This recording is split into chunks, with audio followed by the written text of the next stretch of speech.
And if you miss camp, if your child missed camp this year, you do not want to miss it next year. You want to sign up early and be a part of that. We had such a great time. And thank you, church. Again, I said it last week, but thank you so much for all you do, that you make it possible for us to run camps like this. And so a huge thank you. Are we excited to be at church today? One more time, how do we feel about our honored guests that are here? Welcome, welcome, welcome. Many people today joining online. We're so glad that you are here, either with us live or at some point through this week, you're joining in to be a part of our service today. Well, are we ready to get into a new series? Are we ready? All right, let's pray together. Say, God, I'm open. God, I'm ready. Speak to me now. There's a lot of us that have always had some maybe memories or events in our life that we kind of will never, ever forget. Is there anyone today that you have some memories that it's kind of stories you tell over and over again? Is there anyone? And as you get older, you kind of tell them more and more, or someone hasn't had this story. Well, I had an experience in my life, and I know I've shared with you this experience before, some of you, but some of you have never heard it. But I was in my early 20s, and myself, Pastor Dale, and another pastor that was on staff at the time, Albert Price, we went on a trip. It was a conference in Arizona. And so we go to this conference, and we're a part of all these meetings, and then we had a day at the end before we were flying out. I think the conference ended on a Wednesday, and we didn't fly out till Friday morning. And so we knew we had this free day. Well, our friend Albert, he said, if we have that free day, we need to go to the Grand Canyon. And so he's telling us all about the Grand Canyon, and he had gone there on his honeymoon, and it was such an amazing experience. And all the while, he kept telling us that he had a regret about going to the Grand Canyon.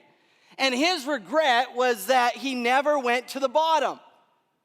And so he told us, because it was his honeymoon and this and that they only went about halfway. And so he's telling us, we need to go. If we go to the Grand Canyon, we need to go to the bottom. And so we're like, I don't think so. And we show up the Grand Canyon, and there's signs, don't dare attempt to go to the bottom and back in one day, you will surely die, and stuff like this. And so we start going down, and we're young, in shape, we're running down, jogging half of it, and we finally get out to kind of a peak, and this friend of ours, Albert, he says, oh, guys, this is where my wife and I made it, and we're halfway. Well, we looked at our time. We've only been like 35 minutes. So we're like, well, if we're halfway, we got this. And so we just kept going. We've come to another edge, and eventually we saw the Colorado River, and eventually we could see the bridge, and we just kept going. We made it to the bottom. And if I remember correct, about 2.5 hours, and we ate our lunch and even jumped in the Colorado River. We get out and put our backpacks back on, and we're ready for our ascent. We're ready to start coming out of the Grand Canyon, and all of a sudden we're just like, oh, my muscles started seizing up, and I realized, wait a minute, this is going to be a lot harder, because how many of you know it's a lot easier to go down than it is to go up? Right? And so we're going down. I mean, most hikes you would go on, most mountain climbers, they start at the bottom. The hardest part is the ascent, but they do the ascent first. They get to the top, and then, okay, we can always make it down. I mean, we can roll down if we have to. But it is difficult sometimes coming out. I'll never forget as we were coming out, and literally there were moments that we felt like we're not going to make it. We aren't going to get out of here as we continue to climb and climb. And it was what took us something like 2.5 hours to get down, took us 10 to 12 hours to get out of. And the sun had set by the time we got to the top, and it was not good. But I look at it today, and I realize, wow, what amazing experience I had. Do not recommend it in one day. Today we're going to begin a series, and we just entitled it Summer in the Psalms. And so we're just going to take some time and look at some different psalms. Now, if you don't know about the Psalms, they essentially are songs that were written over some 5 generations or 5 centuries, and all different authors, yet all inspired by one God, right? And throughout the Psalms, or these songs, we'll see, I mean, they're written, a lot of them in poetry. They were poems. They are prayers. Their worship, their praise. Some are lamenting. I mean, the Psalms is really giving us an area that we realize, wow, like God can control all of our emotions, frustrations and angers and all of these things we see through different Psalms. Many of the Psalms were prophetic. Many of the Psalms were written, and when we look back, they were written and they were pointing towards the Messiah, to Christ coming. 150 different Psalms. The word Psalms, or the original word in Hebrew, would have been Tehillim, which actually meant praise songs. Everyone say praise songs. The English word Psalms originates from the Greek word psalmoi, which means songs of praise. Someone say songs of praise. I love it because as you go through the 150 Psalms, there's kind of Psalms for every season of life you might find yourself in. No matter what season you are in, there is a psalm. It's kind of like, are there any golfers here today? It's raining, so some of you are here. There's some golfers, and you're on a golf course, and you're carrying your golf bag, right? And those of you that aren't golfers, you may not understand, why do they have so many different clubs just to hit the ball? Well, every club is for a different area you find yourself on that course. And depending where you find yourself on that course, you're going to reach in the bag and you're going to pull a different club. There's a driver, there's the putter, there's the wedges, there's the woods, all of these different clubs depending where you find yourself. And sometimes with the Psalms, that's what it's like. We'll find ourselves at different seasons in the course of life, but there are Psalms written that would apply to every season of life. And as you just look at the Psalms as a whole, this is what I could tell you. The conclusion of Psalms would be this, that no matter what season of life you find yourself in, it is always a good thing to give praise to God. Give praise to God. And so these were written as songs of praise. Today I want us to zone in. We're going to look at one psalm in particular, Psalm 121. And this psalm is written, it's clumped together in our Bibles today with 15 other psalms. There's 15 psalms, and they're known as the songs of ascent. Everyone say songs of ascent. Got to make sure you're awake today. And so these psalms are together, Psalm 120 through 134, and they're known as the songs of ascent. And really what it is, all of these together, it was sort of the playlist that the Jews, the early pilgrims would use when they would be going to Jerusalem for 3 of the major festivals: Passover, Pentecost, and the Feast of Tabernacles. And it's known that these psalms, these 15 of them, songs of ascent, was kind of like your playlist or their playlist. How many have playlists they like to use when they're going on a trip? Anyone? Yeah, you go on, you'll have a different playlist depending on what's going on. And if you're going, summertime, and we might get away for some family vacation, I always try to find a good family vacation playlist.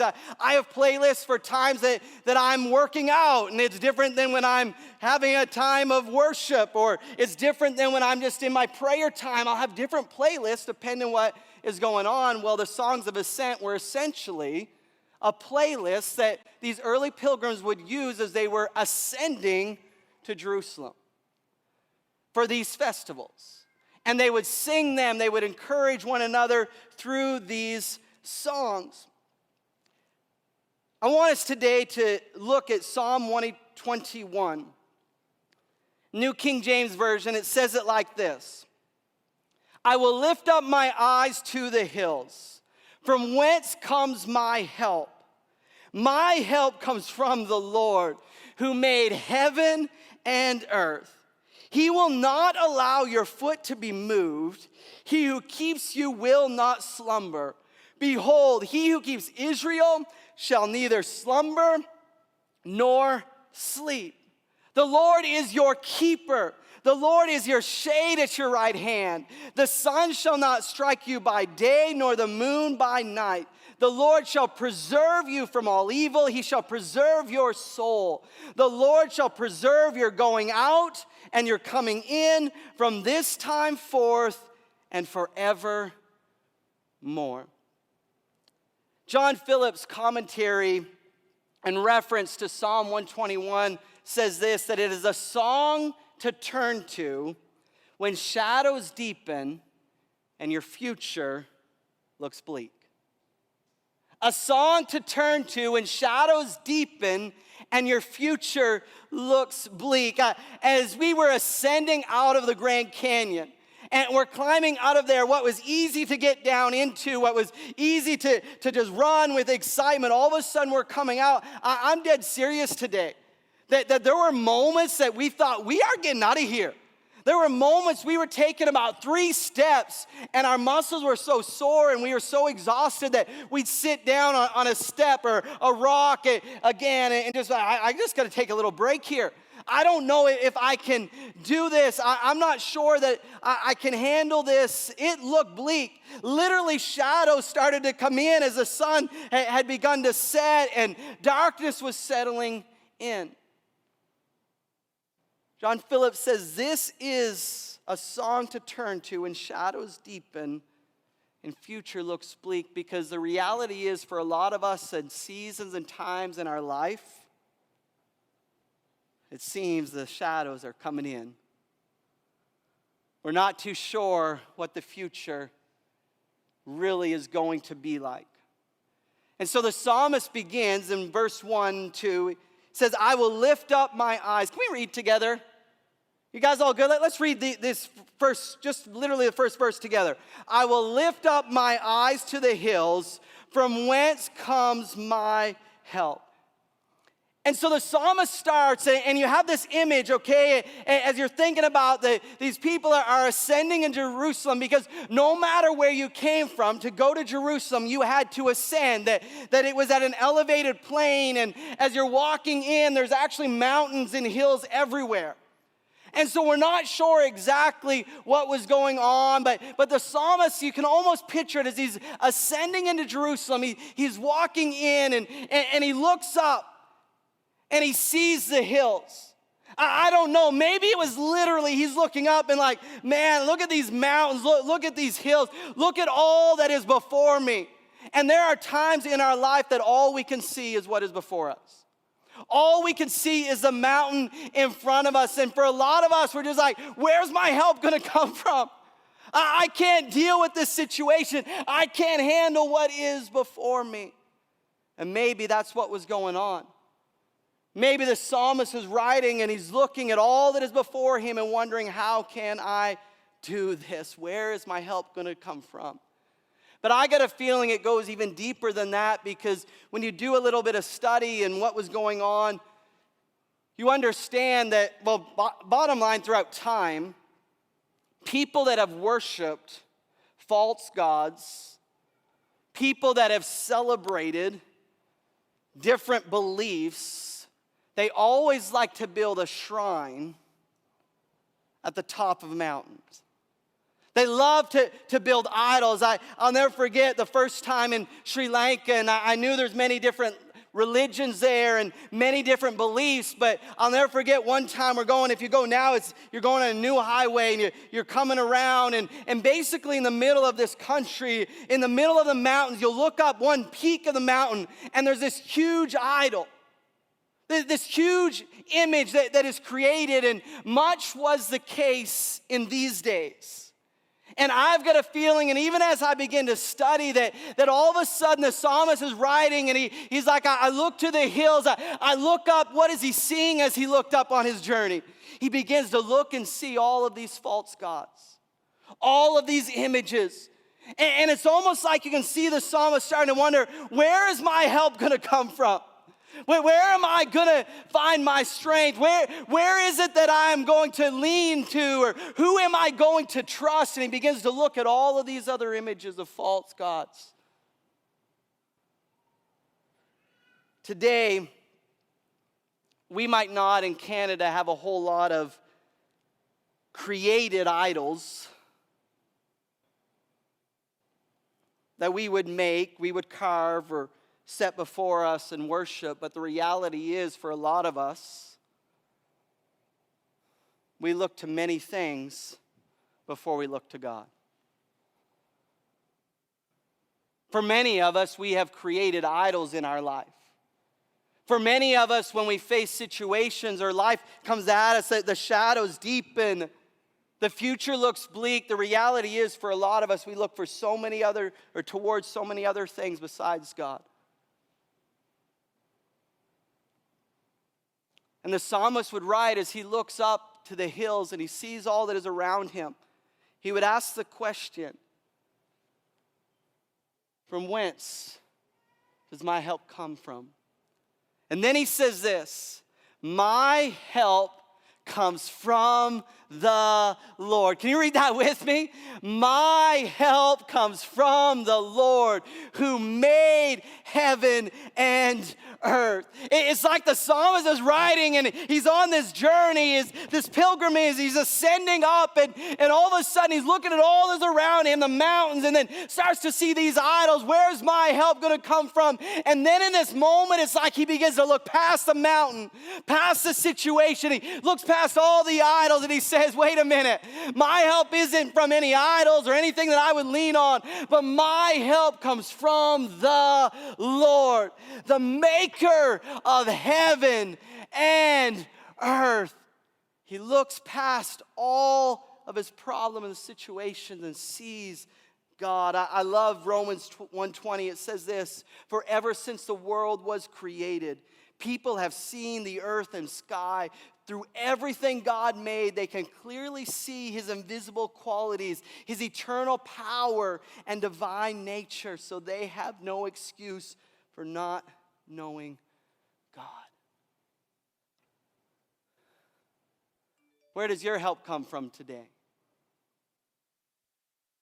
The psalmist would continue on, verse 3 and 4, he says, he will not allow your foot to be moved.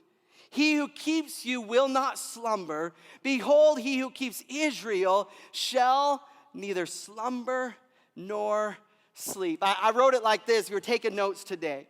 Our God keeps us sure-footed. Can we say that together? Our God keeps us sure-footed. Sure-footed, to be sure-footed, it's something that can move easily over steep or uneven ground without falling. There was something as I was going down the Grand Canyon I thought was kind of crazy, because there were places in the Grand Canyon that you didn't have a lot of room to kind of walk on this trail, kind of winding down around some of the areas, and on the side it was a steep drop. But I noticed something that amazed me. When we were going down the Grand Canyon, we passed a guy that was actually leading a whole bunch of donkeys. He's leading all these donkeys, and I thought, like, what in the world? And so apparently you can pay and you can go on a donkey. Save the energy, your muscles won't get tired. You can go on this donkey. Well, in my mind, as I'm going down and I'm seeing some of the edges, I'm like, I'm not getting on that donkey. I actually don't know even how I did that, because I don't love heights. I don't love them. In my mind, I was like, well, wait a minute. I know how at the moments when I'm at the edge, how freaky this looks and how scared sometimes I might be. Well, I'm not going to get a donkey, and now I'm going to be up even higher, and I'm going to trust this donkey. Well, let me tell you something. We were on our way out. We were begging the guy to take us up to the top because we were so exhausted. But they say the reason that you can get on that donkey and you can go down to the bottom of the Grand Canyon is because those mules are considered sure-footed. They're sure-footed. That even when the ground is uneven and it's uneasy, even when it's rocky, and most people might not be able to get really sturdy, a mule is able to go down any terrain, and it is sure-footed. Have you ever seen the mountain goats going? And you wonder, like, how in the world are they going where they go, and how are they climbing to those heights? Like, what is happening? It is because they are sure-footed. They're sure-footed, and our God keeps us sure-footed. There are times in our life that God will just move the mountain. There are times that with our faith and our God's able to do anything, that we cry out to him and that mountain will be moved. There are times that God will just say, okay, I'm going to part the sea, and you're going to walk across on dry ground. Everything is going to be okay. There will be moments like that God will show up and you will know God is in the middle of this. Wow, what a miracle. But I found this more often than not. God says, hey, guess what? You're going to continue to climb and you're going to continue to ascend. And it's going to be some shaky ground and it's going to be unstable, but I need you to know something today. I'm going to keep you stable. I'm going to keep you sturdy. That if you keep your eyes on me, you don't look at the hills, you don't look at idols, you don't look at anything else. You keep your eyes on me and I will keep your foot still. I'll just throw this out there because the psalmist would write, he says, our God does not slumber nor sleep, and he'll repeat himself. I did a little more research on this, but even a lot of writings about false gods, they'll actually even talk about these gods sleeping. That a lot of idols, if you were to actually look at a lot of idols that have even been made, a lot of times the image is their eyes are closed. They're sleeping. It's interesting because as you start to look at that and research this, you begin to realize, wow, there's more to it here, that he's reminding us that this one is going to make us sure-footed no matter where we're going, no matter what terrain, no matter what life throws at us. He never slumbers and he never sleeps. He doesn't doze off. He doesn't rest. I heard one person say it like this: he doesn't sleep so you can sleep. He doesn't sleep so you can. You don't have to worry about everything. Jesus would teach us that, right? Like what does worrying add to your life? What does worrying do for you? It doesn't do anything. But I'm the one that takes care of all things. Even the birds of the air, I make sure they're fed. You don't need to worry. Our God never slumbers nor sleeps. Verse 5-6, he says, the Lord is your keeper. Someone say keeper. The Lord is your shade at your right hand. The sun shall not strike you by day, nor the moon by night. I wrote it like this, if you're taking notes: our God is our insulation in every season. He's our insulation in every season. He's the one that can protect us from the elements. I'm thankful in the dead of winter for a home that's insulated. Anyone? I'm thankful that I can turn on a little bit of heat in a house, and if it is well insulated, that little bit of heat can actually warm the entire house. I'm thankful in the dead of our summers when it's hot and humid. I'm thankful for air conditioning. But if you have air conditioning but you don't have a house that's insulated, guess what? It's still not going to keep you very cool. That insulation is important. As we go through life, we can bundle up. We can go out in some of the coldest temperatures if we have the proper insulation. They have garments now, too. We used to think, well, summertime, we're going to just let our skin breathe. But actually, there's clothing that you can put on now that will insulate you from the heat and will actually keep your body cool in the dead of summer. Our God is our insulation in every season. Talks about the sun and the moon. If you've ever been in the mountains, you would understand this, that man, in the dead of day, it gets hot. It gets really hot. But all of a sudden, when that sun goes down and that moon comes up, it's cold. It's extremely, extremely cold. Psalmist says that the Lord is our shade at our right hand. There's a couple possibilities here of maybe what the psalmist was seeing. Some writers, some study that I did, they would say that one of the reasons that it says that he's our shade at our right hand, there actually was this imagery of military guys at the time. And they would often be going and they would be carrying their shield in their left hand. That's where they would carry the shield. And yes, they might have a sword or whatnot on their right hand, but essentially their right side is where they were vulnerable. The right side is where they were most vulnerable for attack. And so if they were fighting in a war, they would always try to make sure, man, I got to have someone with me. I got to have someone that's watching out for the areas that I am vulnerable. And maybe the psalmist is creating this imagery of that he is our shade, even in our right hand, our right side, because we all know the enemy loves to attack where we are vulnerable. He loves to attack where we are weak, but if you just go a little deeper in Scripture, very often the right hand is considered a place of power, strength, authority. And the psalmist is writing and he says that our God is our shade at our right hand. Do you know something? The enemy of your soul loves to attack you where you're weak and vulnerable, but he also loves to attack you where you are strong.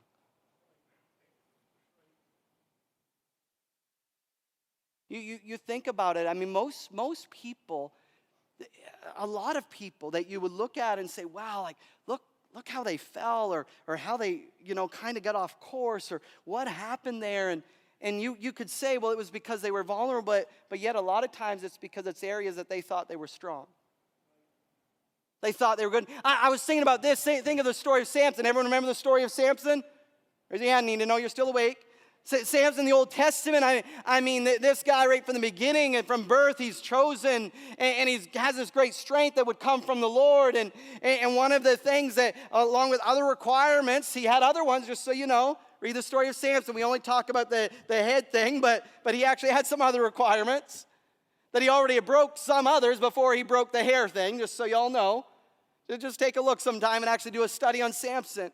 And we look at it and we kind of think when finally he fell. You remember the Delilah? Everyone know Delilah? So what do we all say? Well, his weakness was women. Yeah, like Samson, like that was his weakness. And you look at his life, like Satan knew where to attack. And sure, that's true. But what was it that Delilah was trying to find out? She was trying to find out where his strength was. Satan was wanting to attack his strength, not his weakness. And little by little, Samson, I believe Samson started to feel a little bit better about himself, a little more prideful. I'm getting close to this, and I'm so strong there that everything they're trying to do, I'm not losing my strength. I've already broken some other things that were said over my life, and I still have strength. Satan loves to attack our weaknesses, but he also loves to attack our strength. The psalmist continues on, and he basically wraps up here. He says, "The Lord shall preserve you from all evil. He shall preserve your soul. The Lord shall preserve your going out and your coming in, from this time forth and even forevermore." Our God is our guardian in every stage of life. You're going out, you're coming in. Even forevermore. No matter what stage you find yourself in, our God is our guardian. And you know what he cares most about?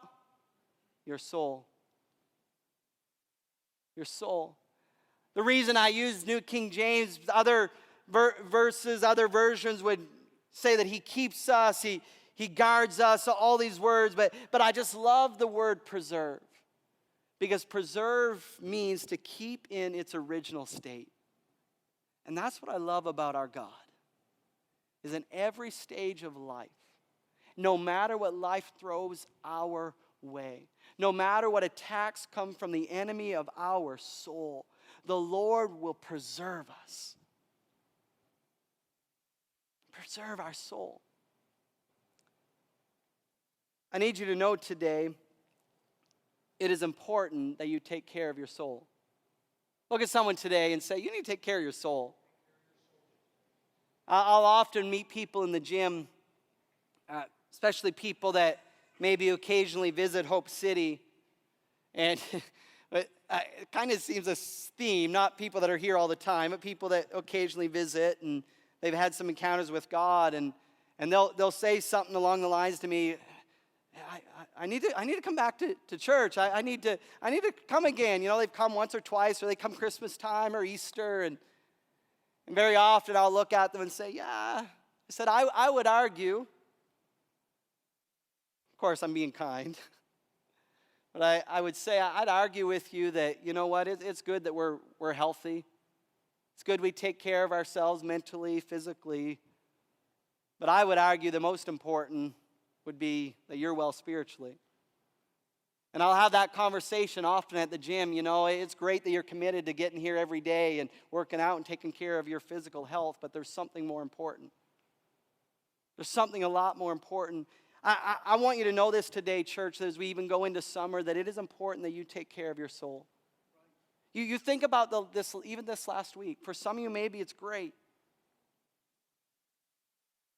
But I want you to think in comparison to all the time that you've spent doing life, scrolling social media, this and that, if you were to really take an assessment and say, okay, how much time did I devote to taking care of my soul in comparison to everything else? What would your answer be? It is important. It's important. You know that I would teach, and I believe we even grow when we serve, and there's nothing like serving our King Jesus. But I need you to know something today, that you cannot serve on empty. That even if your spiritual exercise is that I'm going to come to church and I am going to serve, and you think, okay, if I just show up and I just serve, then all is well with my soul, you're going to find yourself extremely tired, wiped out, and you're going to wonder what is wrong, because I've been pouring myself out. And I would let you know today, probably what is going on is you are serving and you think the service is what is going to fill your soul. But I need you to know today, the time alone with God alone is what will fill your soul. There's a reason that I aim to only preach about 36 to 39 weekends a year. It's because I want to have some time for me, like my soul. I need to be well. I need to just be in church. I need to be taught the Word of God. I need to soak it in so that I can be filled up. And if God will fill me up, if my soul is well, then I can pour out to others. Probably one of the best examples is right here in this psalm. It's the whole idea. Anyone ever flown before? And they give you the talk about all the exits and this and that. And then they start to talk to you about the oxygen mask. And what do they say? Anyone's ever flown? What's the instruction? This is talk back time. Put your mask on first. Because if you don't have any oxygen going through your lungs, you're not going to be able to help anyone else. And I love, because right here in this psalm, we see music's going to come back at this time. I want to read it to you again in its entirety. It says, I will lift up my eyes to the hills, from whence comes my help. My help comes from the Lord who made heaven and earth. He will not allow your foot to be moved. He who keeps you will not slumber. Behold, he who keeps Israel shall neither slumber nor sleep. The Lord is your keeper. The Lord is your shade at your right hand. The sun shall not strike you by day, nor the moon by night. The Lord shall preserve you from all evil. He shall preserve your soul. The Lord shall preserve your going out and your coming in from this time forth and even forevermore. Did you notice a shift as the psalmist was writing? He begins and he's like, I look up to the hills. Where does my help come from? He's all focused on his condition, his state. And all of a sudden he's like, wait a minute, I got to look past it all. My help comes from the Lord. I don't know how much time passed from verse 2 to verse 3. But I got a feeling this wasn't one of those, wake up in the morning, Jesus gave me a song. I've got a feeling there's some time and there's some process. There's some moments where he is getting filled up as he looks past the hills and past the mountains, and he is having time alone with God, and all of a sudden it changes because why? He's changed. He's found help. He's found strength. And all of a sudden it changes from where do I find strength? And he starts talking to you. You. God is concerned with the condition of your soul. If you stand with me today.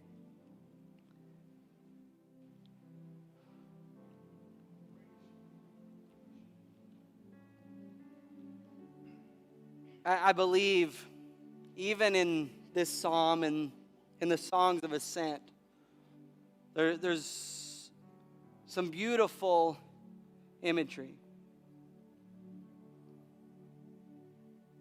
Because I already told you that when the pilgrims would be ascending to Jerusalem, they would be going for some major celebrations. Passover, Pentecost, the Feast of Tabernacles, and we don't have time today to get all into the history of these festivals and what they all meant. But you could trace it all the way back to Abraham and father of nations, the Israelites, but all of these festivals that people would ascend to Jerusalem to partake in, even to this day, they would do the same. But ultimately, all of these different festivals were pointing towards the Messiah, towards Jesus. And little did they even know at the time, as they would ascend to Jerusalem to partake and remember what God had done in the past and remember these things, little did they know that they were going to celebrate the Messiah that would come.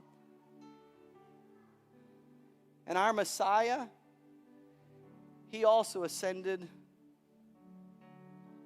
He ascended on a hill called Golgotha.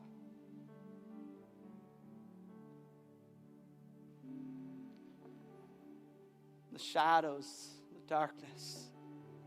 Many would look and say the future looked bleak. But our Jesus was going to lay down his life on that hill so you and I could be saved. So that we could know today that it is well with our souls, not because of our effort, but because of what Christ has done.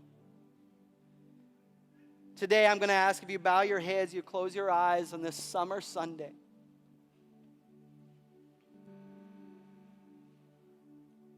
I believe in this room today, I believe probably someone today, you're joining us online.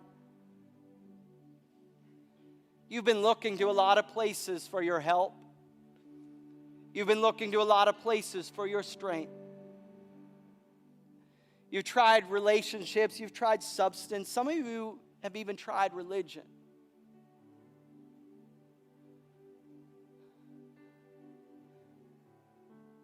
But through everything you have tried, your soul is still uneasy. Today, I want to encourage you, I challenge you.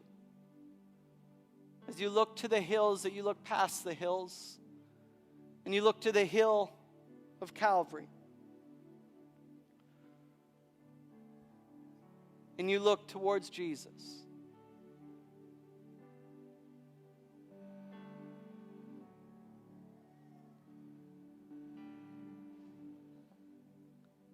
Heads are bowed, eyes are closed, but if you're in this room today and you would say, Justin, I would like to give my life to Jesus Christ today. I would like to start following after Jesus. You're here today. Someone's been talking to you about Jesus. You know the story. person that invited you today has been talking to you, but if that's you today, if you just raise your hand up, because I love knowing who I'm praying with, but I'm not going to embarrass you, but just you say, yeah, I want to give my life to Jesus today. Thank you. Thank you. Jesus. Thank you.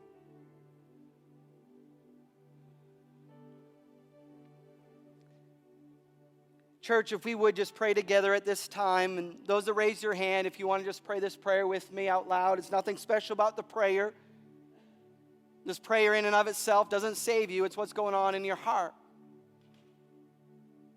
It's who are you putting your faith in, your trust in. Church, let's pray together. Say, Dear Jesus, thank you for your love. Thank you, Jesus, that you ascended to Calvary. You laid down your life so I could be saved. You paid the price for my sin. And so today, Jesus, I ask that you would forgive me. Come into my life. Be my Lord and be my Savior. Jesus, I believe that on the third day, you rose again. And so, Lord, I look to you. I look to you as my salvation. In Jesus' name. And the church said amen. Come on, church, let's give God some praise today for what he has done. If you prayed that prayer today, if you prayed that prayer, you need to let someone know. In just a moment, we're going to have some teams right over here on my left. And please, if you prayed that prayer, even if you didn't raise your hand, but you're like, man, something's going on in my heart. Like, I don't know what it is. Please don't leave this building before you come and talk to someone. Come, and even if you didn't pray that prayer, but you're just like, I got some questions about this Jesus thing. If we could just have some team members ready right now, and we're just going to continue just with a moment of worship. But if you prayed before you leave this building, please come up to the front. I need right now the rest of the church to just raise your hand towards heaven. I want right now on this summer Sunday for some hearts to be filled with thanksgiving. I want some of you right now even some of you right now, just in this moment with your eyes closed, your hand raised, I want you right in this moment to look up to your hill, your mountain. I want you right now to look at what it is that might be standing in your way. I want some of you right now to begin to think of some of the different things that you have been looking to give you strength. Some of the stuff that you've thought, well, this will get me through today, or this relationship will help me, and whatever it is, just in this moment, I want you to see that. And now I want you to look beyond your circumstance and look beyond whatever it is that you have been trusting in. And now I want you to look beyond the mountains, beyond the hills, and see your God. See your God. See your God. All of a sudden, as you begin to see God, everything else looks a lot smaller. Everything else, you begin to realize, wait a minute, if God is God, I can handle any situation. And now from your heart right now, I want you to lift your voice and begin to give God praise. Just begin to thank him for who he is, for what he has done. Lord, we worship you in this room. Lord, we bless your name today. We thank you that you are with us at all times, in every season. Lord, you are our help. You are our strength. You are our strong tower. We worship you today. We worship you, Jesus. Thank you, Jesus. Thank you, Jesus.